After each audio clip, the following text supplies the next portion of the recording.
ગાંધીનગરમાં યોજાયેલા રાજ્ય સરકારના નિમણૂક પત્ર વિતરણ કાર્યક્રમ દરમિયાન નાયબ મુખ્યમંત્રી હર્ષ સંઘવીએ મહત્વપૂર્ણ જાહેરાત કરતા જણાવ્યું કે રાજ્યના પોલીસ દળમાં 14,507 નવી જગ્યાઓ માટે ટૂંક સમયમાં ભરતી પ્રક્રિયા હાથ ધરાશે।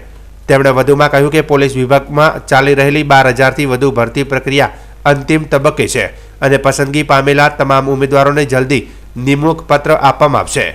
કાર્યક્રમને સંબોધિત કરતા હર્ષ સંઘવીએ નવા અરજદારોને લોકો સાથે આદરપૂર્વક વર્તવું, જાહેર સેવાઓને પ્રથમ પ્રાથમિકતા આપવી તથા સરકારી સેવામાં આવનારા પડકારો સામનો કરવાની તૈયારી રાખવાની સલાહ આપી હતી। આ રાજ્યવ્યાપી કાર્યક્રમમાં મુખ્યમંત્રી ભૂપેન્દ્ર પટેલના હસ્તે સરકારના વિવિધ વિભાગોમાં પસંદગી પામેલા કુલ 4,473 ઉમેદવારોને નિમણૂક પત્ર એનાયત કરાયા હતા।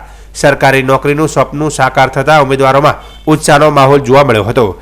કયા કયા પદ ઉપર નિમણૂક થઈ હતી, જેમાં જુનિયર ક્લાર્કના વિવિધ વિભાગોમાં 2,828 ઉમેદવારોની પસંદગી કરાઈ હતી, ત્યારે સિનિયર ક્લાર્ક વર્ગ 3માં 339 ઉમેદવારોની પસંદગી કરવામાં આવી હતી। સબ રજિસ્ટ્રાર નોંધણી નિરીક્ષક ગ્રેડ 1માં 45 ઉમેદવારોની પસંદગી થઈ હતી, જ્યારે સબ રજિસ્ટ્રાર ગ્રેડ 2 નોંધણી નિરીક્ષક કચેરી જેમાં 47 જેટલા ઉમેદવારોની પસંદગી કરવામાં આવી હતી। સમાજ કલ્યાણ નિરીક્ષક, ગૃહપતિ, ડેપો મેનેજર સહિત અન્ય સંવર્ગો બાકીના અન્ય લોકોની પસંદગી કરવામાં આવી હતી। આ રીતે કુલ 4,473 યુવાનોને રાજ્ય સરકારના વિવિધ વિભાગોમાં નોકરીનું નિમણૂક પત્ર મળ્યું, જેનાથી તેઓને સરકારી નોકરીનું સપનું સાકાર થયું છે।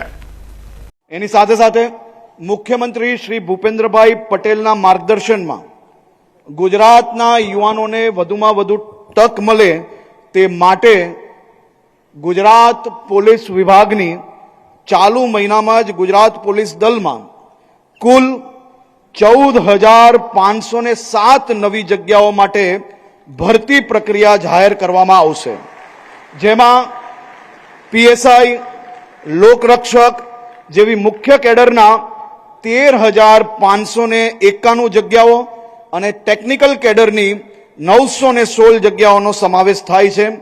આ ઉપરાંત મેં કહ્યું એ પ્રકારે 12,500 યુવાનો જેને પરીક્ષા આપી છે, પાસ થયા છે, એવા સૌ લોકોને બી ટૂંક સમયની અંદર એમને એનાયત પત્ર આપવામાં આવશે।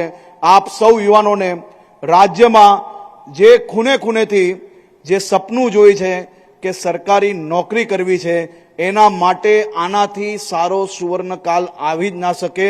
એ પ્રકારની વ્યવસ્થાઓ, ઝડપથી પરીક્ષાની વ્યવસ્થાઓ, સારી રીતે પરીક્ષા થઈ શકે, હકદારોને નોકરી મળી શકે, તે માટે ભૂપેન્દ્રભાઈ પટેલની સરકાર દ્વારા એક પછી એક મહત્વના નિર્ણય લેવામાં આવ્યા।